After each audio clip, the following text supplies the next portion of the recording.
All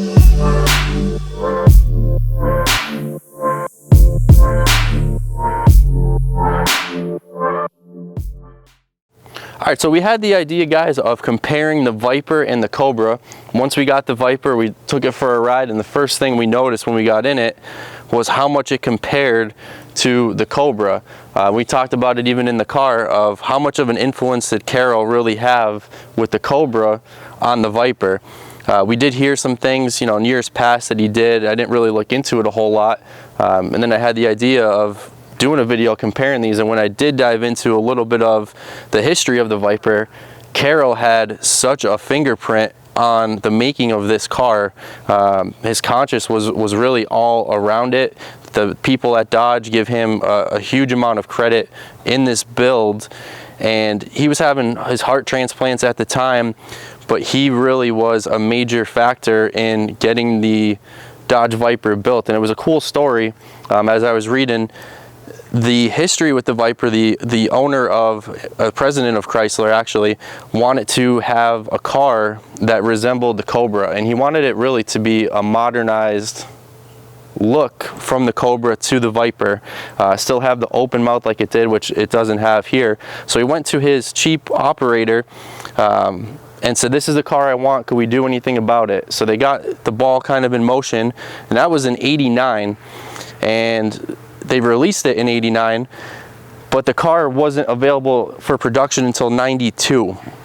There was such a demand for the Vipers. People were going crazy. It was all over the cover of every automobile magazine, having the 400 plus horsepower. People were going crazy. They were selling for $100,000 up to $200,000 because the people just fell in love with it. And he wanted to name it something along the lines of a Cobra, like a snake. It had some really interesting names. One of the ones that was actually close to being used was Sidewinder, and I'll let you guys use your imagination of why that's probably not a good idea. But we're really glad that they went with the Viper. And you know, it's really cool to see something that was built in the 60s come back in the 90s. Like they say, what is old gets new again. And that was the whole vision of Lutz was the president of Chrysler at the time, wanting to recreate this car in the 90s. Yeah, but he didn't want it to be a Cobra. No. It to be the blood of a Cobra, the DNA of a Cobra, but not to be a Cobra. And boy, they really nailed it when they came out with this, because it's got its own identity, but you can really see the bloodlines are there.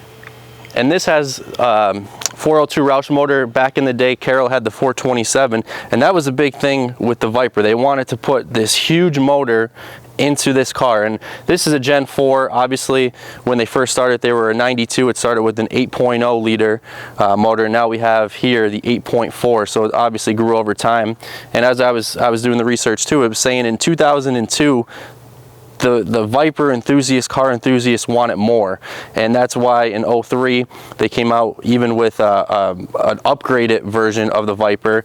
They took a year off in '07 before they came out with the Gen 4, and really, you know, shed its skin from its past life to be what it is now. And then obviously took a break before they did the Gen 5s, but they really didn't know how long this car was going to be in demand, and man, they nailed it every year. And they tried to limit production, so where demand just kept increasing every year. Yeah, the production numbers are low every year. There's never been a big production run of these cars.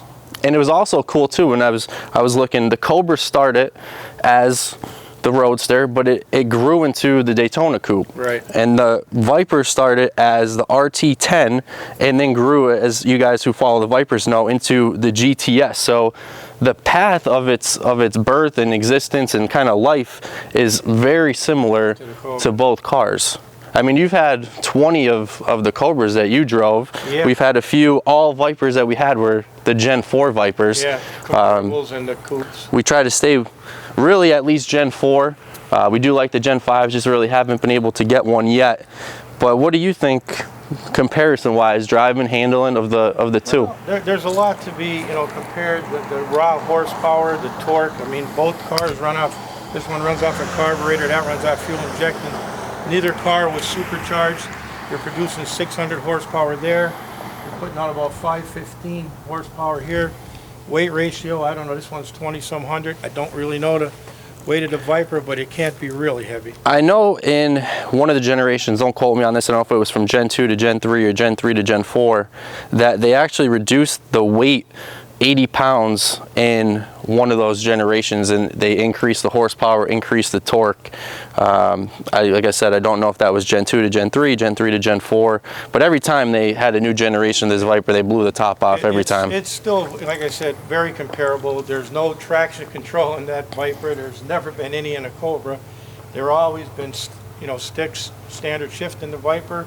Cobras were always standard. I mean, now you can get kits that are, they're automatic, but there's so much to compare that, you know, you got to drive these cars because the computer isn't going to save you. There's nothing there to protect you from yourself. And it was cool when I was going through it all. Carroll was actually a consultant for Dodge at the time, but he was trying to make, not to say a Viper, but he was trying to make a car that Chrysler would take. And when they met with him and he was telling them that he was already working on something like that, they sat down and they literally created the Viper and plans for it in like a half hour. So Carroll was already trying to do that without Chrysler even knowing that he was doing it. And when Chrysler, you know, their top guys met with him, you know, they were blown away that he was already on track of doing this, because this was in the 60s and now we're talking about in the almost, in the late 80s. You're talking about a 25-year span there. Yeah, he already had a vision of what he wanted it to be. Yeah, which is really neat. And you can take a look under the hoods on both cars. We'll pop them here. On the Cobra, we got the 402 aluminum Roush. Want to hook that rod up?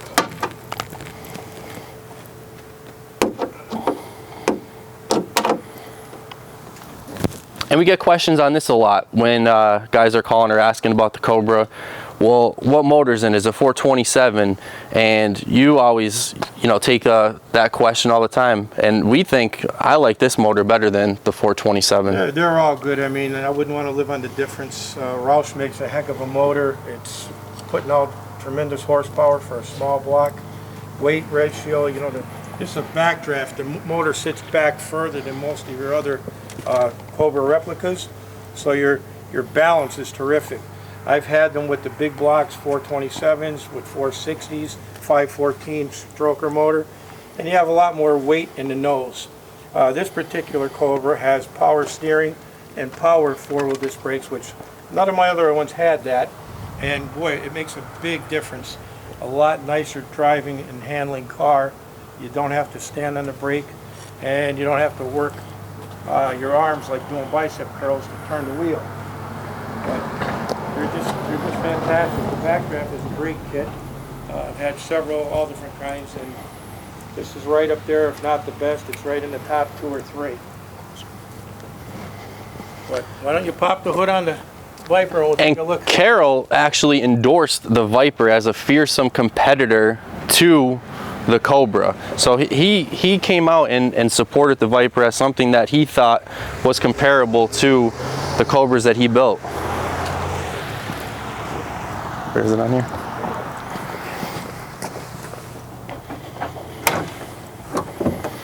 And these are known for the long noses, long hoods. When you got a V10, you need a long nose.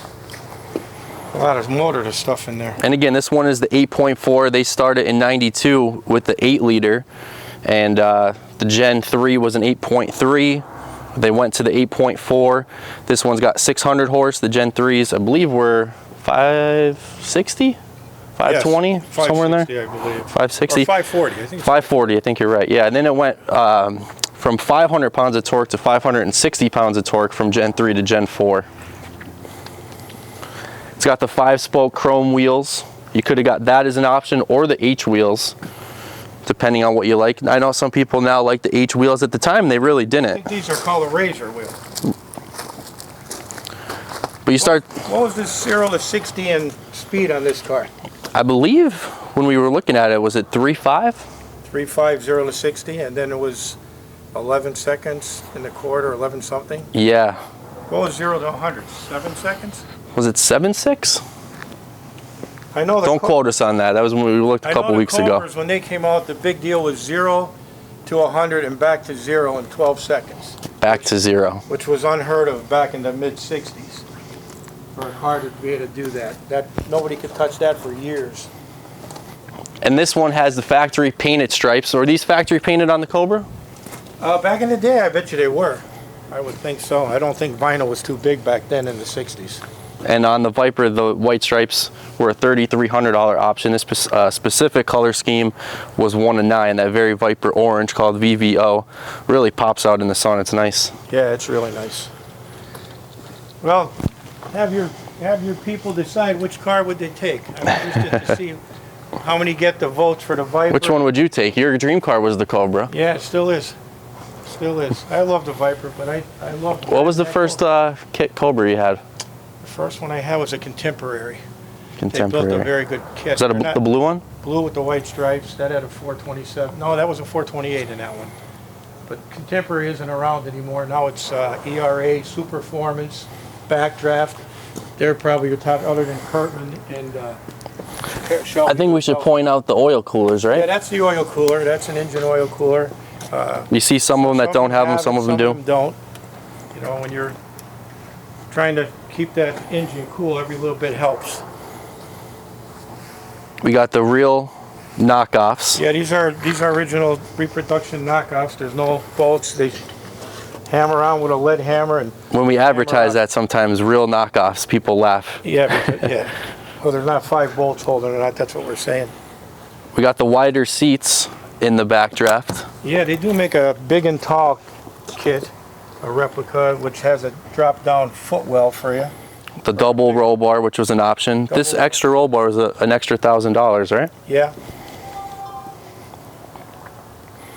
Even the gas tank's very similar. Yeah. Quick fill. Yep. Very similar. I do like the heat shields on these. They do help. I've been burnt many times getting in and out of these. It's got a scar. Got a couple scars, but one real nasty one. I guess that's what they call a snake bite. But you still get back in them because you love to drive it. And on the Viper, interior wise, you got the suede with the leather. And it squeezes you. If you're a little bigger guy, you might have a little trouble in there. It's got the 6-speed Tremec, the push button start back in 08. We got a buddy of ours here, and he's dressed in the right garb, so we'll bring him in the picture. We didn't even tell him what we were doing today. He stopped down. His name is Tony the Bone. Just a coincidence that I got the same colors on. He's got the same color. He's matching the Shelby. Yeah, he matches the Shelby. Which one are you taking, Bone? I'd have to go with the Viper. Going Viper? Burned my leg on this one. Not real careful. I know you're going Cobra. I'm Cobra. I'll tell you what, of all the Cobras we had, I do like this one the best. The sound of it, it is a nasty car, but I'm a younger guy, so I think I got to go Viper too. Cameraman goes Viper too. Cameraman goes Viper too. How about the young lady there? Where does she go? Viper. Viper. Well, that's okay. So let us know what you guys think. We wanted to do a comparison of the Backdraft Cobra. This one was built in 06, and obviously the 08 Viper. Showing you guys a little bit of both. Are you new school? Are you old school? Both is not an option, although I know you guys are going to want both on a lot of those, but let us know. Don't forget, this is Christmas. They make a great present. Be nice under the tree.